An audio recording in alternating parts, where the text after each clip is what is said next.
পারবো পারবো কইছিলাম না।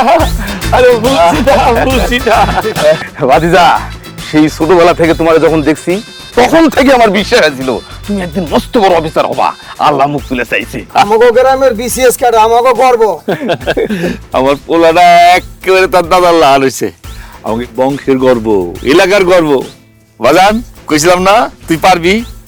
কোটটা পেরা দেখছস কেমন লাকি। দেখতে হবে না কার পোলা কোন খানদানের নাতি। ফরিদ ভাই, আপনি একবারে ঠিক কথা কইছে।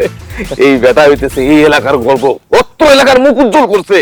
প্রথম বিসিএস ক্যাডার, আরে সিটাও ফুল। এই মালা কোথায় দাও তো ভাতিজা। কি যে ভালো, আরে থাক থাক থাক। এই যে রাইফেল একটু মিষ্টি খা। দেখছিস বাজান, তোরে দেখতে পুরা গ্রামের লোক সিটা সিটা আসতেছে, অথচ একদিন ও ফোটায় যন্ত্রণাতে তুই এই গ্রাম সারা হয়ে গেছিলি। এখন তারাই তোরে প্রশংসায় ভাসাইতেছে। এই দেখ তোরা, দেখ আমার পোলা বিসিএস ক্যাডার হয়ে ফিরে আসছে। বড় ভাই, আমার আপনি সত্যি ভাগ্যবান।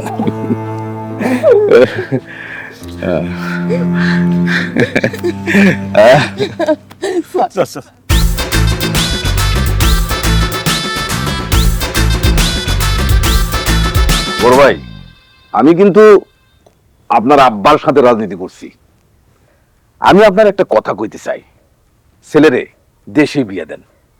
ভিন দেশে বিয়ে দিতে যাবেন কিসের দুঃখে, কোন কারণে? ভাইজান, আপনার ছেলে তো আমার এলাকায় থেকেই বড় হলো, আজ বিসিএস ক্যাডার হয়েছে। তাছাড়া যোগাযোগ ব্যবস্থা কোনো ব্যাপারই না, কি শহর কি গ্রাম, খুবই ভালো অবস্থা এখন। শোনেন, আমার মাইয়া উচ্চ শিক্ষিত, মাস্টার্স কমপ্লিট করতে গেছে ঢাকা শহরে পড়তেছে। আমি হলপ করে বলতে পারি ভাই, আমার মায়ার মতো মায়া 8-10 গ্রামে আপনি খুঁজে পাবেন না। এত লক্ষ্মী মাইয়া। সে তো ভাই সাহেব, এই মাস্টার্স পাস মাইয়া হাজার হাজার আছে, বিয়ে হচ্ছে না, বিদায় ঘরে বসা। একটু খোঁজ নিয়ে দেখবেন ভাইজান, বিসিএস ক্যাডারদের পছন্দের শীর্ষে ইন্টার পাস মেয়ে। আমার মেয়েটা এবার ইন্টার পাস করলো একেবারে ক্যাডেট কলেজ থেকে, খুব মেধাবী। ইন্টার পাস, মেধাবী। আর একটা বিষয় শোনেন, কান খুঁজা শোনেন, আমার মাত্র 2টা মাইয়া, আমার কোনো পুত্র সন্তান নাই। আমার যা সয় সম্পত্তি, আমার ঘর বাড়ি বিষয় আশয় সবকিছু আমার মাইয়া আর মাইয়ার জামাই পাইবো। ভাইজান, আমার মতো একজন প্রভাবশালী লোক যদি আপনার আত্মীয় হয়, এটা একটা গর্বের বিষয় না? দেখেন, আপনারা মান্যগণ্য মানুষ, আমার মেহমান।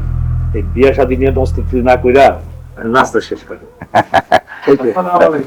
ওয়ালাইকুম আসসালাম ওয়া রাহমাতুল্লাহ। আমি খুব খুশি হয়েছি যে আপনারা আসলেন। এতক্ষণ আমি পাশে রুমে ছিলাম। তো আমার একটা জিনিস মনে হয়, বুঝছেন, আপনারা আপনাদের মেয়ের জন্য বিসিএস ক্যাডার না খুঁজে একটা বেকার ছেলে দেখেন। আর আপনাদের যে পরিমাণ ধন সম্পদ, একটা বেকার ছেলেরে বিয়ে দিলে আপনার মেয়ের সাথে তার জীবন সেট হয়ে যাবে, স্বাবলম্বী হইতে পারবে। আপনি একটা কাজ করেন, এত পরিমাণ ধন সম্পদ দিয়ে একটা কর্মসংস্থান খুলেন, দেশের বেকারত্ব দূর করেন। আমার একটা জিনিস আছে, বুঝছেন, যারা বেকার থাকতে ঘুরচাই করে আর চাকরি পাইলে হুমড়ি খেয়ে পড়ে, তাদের সাথে আসলে আমার সম্পর্ক করার কোনো ইচ্ছা না।